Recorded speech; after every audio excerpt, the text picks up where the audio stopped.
Restos de carnaval.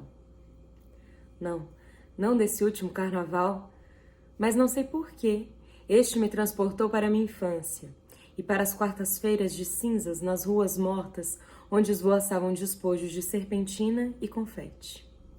Uma outra beata com o véu cobrindo a cabeça ia à igreja, atravessando a rua tão extremamente vazia que se segue ao carnaval, até que viesse o outro ano. E quando a festa ia se aproximando, como explicar a agitação íntima que me tomava? Como se, enfim, o mundo se abrisse de botão que era, em grande rosa escarlate. Como se as ruas e praças do Recife, enfim, explicassem para que tinham sido feitas. Como se as vozes humanas, enfim, cantassem a capacidade de prazer que era secreta em mim. Carnaval era meu. Meu. No entanto, na realidade, eu dele pouco participava. Nunca tinha ido a um baile infantil. Nunca me haviam fantasiado. Em compensação, deixavam-me ficar até umas 11 horas da noite à porta do pé da escada do sobrado onde morávamos, olhando ávida os outros se divertirem. 2 coisas preciosas eu ganhava e economizava-as para que durassem os 3 dias. Um lança-perfume e um saco de confete. Está se tornando difícil escrever, porque sinto que ficarei de coração escuro ao constatar que, mesmo me agregando tão pouco à alegria, eu era de tal modo sedenta que um quase nada já me tornava uma menina feliz. E as máscaras? Eu tinha medo, mas era um medo vital e necessário porque vinha de encontro à minha mais profunda suspeita de que o rosto humano também fosse uma espécie de máscara. À porta do meu pé de escada, se um mascarado falava comigo, eu de súbito entrava no contato indispensável com o meu mundo interior, que não era feito só de duendes e príncipes encantados, mas de pessoas com o seu mistério. Até o meu susto com os mascarados, pois, era essencial para mim. Não me fantasiavam. No meio das preocupações com minha mãe doente, ninguém em casa tinha cabeça para carnaval de criança. Mas eu pedi a uma de minhas irmãs para enrolar aqueles meus cabelos lisos que me causavam tanto desgosto e tinha então a vaidade de possuir cabelos frisados, pelo menos durante 3 dias por ano. Nestes 3 dias ainda, minha irmã acedia meu sonho intenso de ser uma moça. Eu mal podia esperar pela saída de uma infância vulnerável. E pintava minha boca de batom bem forte, passando também rouge nas minhas faces. Então eu me sentia bonita e feminina. Eu escapava da meninice. Mas houve um carnaval diferente dos outros, tão milagroso que eu não conseguia acreditar que tanto me fosse dado, eu, que já aprendera a pedir pouco. É que a mãe de uma amiga minha resolvera fantasiar a filha e o nome da fantasia era, no figurino, Rosa.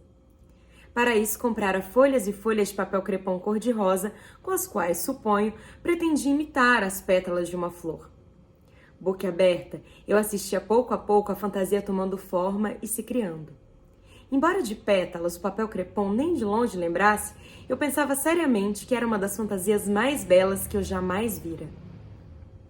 Foi quando aconteceu, por simples acaso, o inesperado. Sobrou papel crepom, e muito. E a mãe da minha amiga, talvez atendendo ao meu apelo mudo, ao meu mudo desespero de inveja, ou talvez por pura bondade, já que sobrara papel, resolveu fazer para mim também uma fantasia de rosa com o que restara do material. Naquele carnaval, pois, pela primeira vez na vida, eu teria o que eu sempre quisera, ia ser outra que não eu mesma. Até os preparativos já me deixavam tonta de felicidade. Nunca me sentira tão ocupada. Minuciosamente, minha amiga e eu calculávamos tudo. Embaixo da fantasia, usaríamos combinação, pois se chovesse e a fantasia se derretesse, pelo menos estaríamos de algum modo vestidas. A ideia de uma chuva que de repente nos deixasse, nos nossos pudores femininos de 8 anos de combinação na rua, morríamos previamente de vergonha. Mas Deus nos ajudaria, não choveria. Quanto ao fato de minha fantasia só existir por causa das sobras de outra, engoli com alguma dor o meu orgulho que sempre fora feroz e aceitei humilde o que o destino me dava de esmola. Mas por que exatamente aquele carnaval, único de fantasia, teve que ser tão melancólico? De manhã cedo no domingo, eu já estava de cabelos enrolados para que até de tarde o frisado pegasse bem. Mas os minutos não passavam de tanta ansiedade. Enfim chegaram 3 horas da tarde. Com cuidado para não rasgar o papel, eu me vesti de rosa. Muitas coisas que me aconteceram tão piores que estas, eu já perdoei. No entanto, essa não posso sequer entender agora. O jogo de dados de um destino é irracional? É impiedoso. Quando eu estava vestida de papel crepom, todo armado, ainda com os cabelos enrolados e ainda sem batom e rouge, minha mãe de súbito piorou muito de saúde. Um alvoroço repentino se criou em casa e mandaram-me comprar depressa um remédio na farmácia. Fui correndo, vestida de rosa, mas o rosto ainda nu não tinha máscara de moça que cobriria minha tão exposta vida infantil. Fui correndo, perplexa, atônita, entre serpentinas, confetes e gritos de carnaval. A alegria dos outros me espantava. Quando horas depois a atmosfera em casa acalmou-se, minha irmã me penteou e pintou-me. Mas alguma coisa tinha morrido em mim. E como nas histórias que eu havia lido sobre fadas que encantavam e desencantavam pessoas, eu fora desencantada. Não era mais uma rosa, era de novo uma simples menina. Desci até a rua e ali, de pé, eu não era uma flor. Era um palhaço, pensativo de lábios encarnados.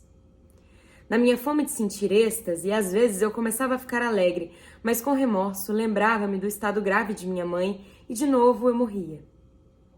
Só horas depois é que veio a salvação, e se depressa agarrei-me a ela, é porque tanto precisava me salvar. Um menino de uns 12 anos, o que para mim significava um rapaz, esse menino muito bonito, parou diante de mim e numa mistura de carinho, grossura, brincadeira e sensualidade, cobriu meus cabelos já lisos de confete. Por um instante, ficamos nos defrontando, sorrindo, sem falar. E eu então, mulherzinha de 8 anos, considerei pelo resto da noite que, enfim, alguém havia me reconhecido. Eu era, sim, uma rosa. Restos de Carnaval, Clarice Lispector.